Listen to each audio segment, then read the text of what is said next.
बका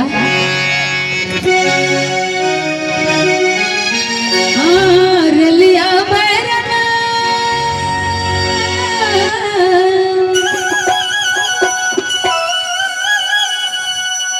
रलिया बैरना पिया कलिए जाए रे रलिया बैरना पिया कलिए जाए रे रलिया बैरना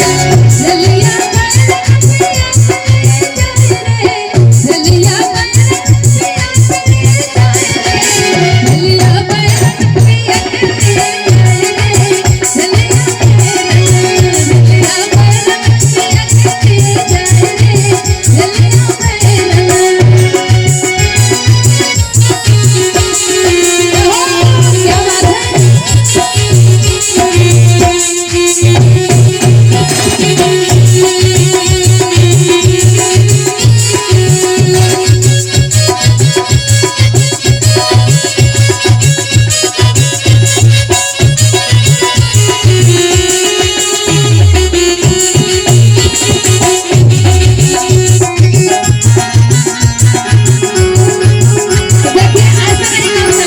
भैया आज बहुत दिनों बाद मुलाकात भी हुई है और दूरे दूरे खड़े तो मुस्कुरा रहे हैं, ऐसे नहीं अच्छा लग रहे हैं। आज थोड़ा सा करीब में आइए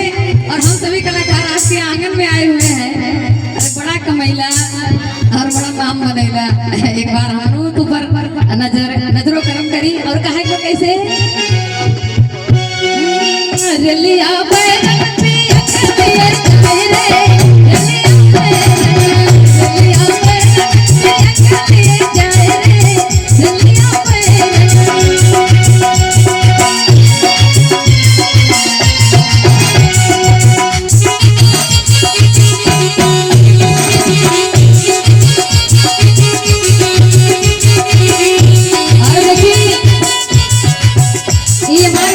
कीबोर्ड बजाओ था ना बड़ा खुरपाते हुए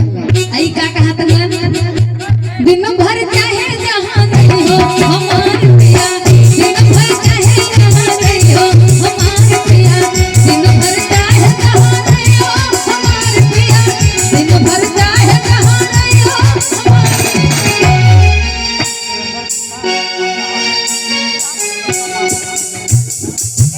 सुरेंद्र गुप्ता इलाहाबाद की धरती से चलकर आप बेलखा बेलखा इलाहाबाद से और हमारे प्रमोद भैया के मामा जी और मामा जी के लिए जोरदार ताली हो जाए और मामा जी के लिए कहना है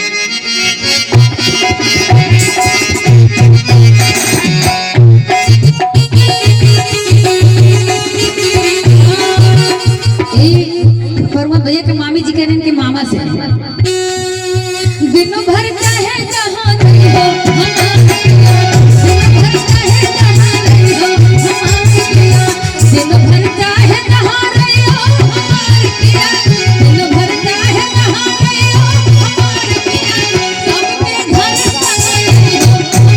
पिया सबके घर नहीं हो हमार पिया रात के खाना नहीं हो हमार पिया दिन भर चाहे जहां नहीं हो हमार पिया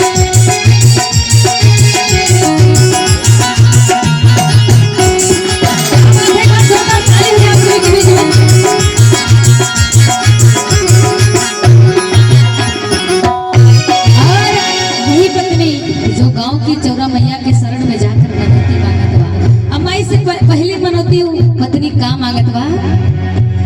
जौन टिकटवा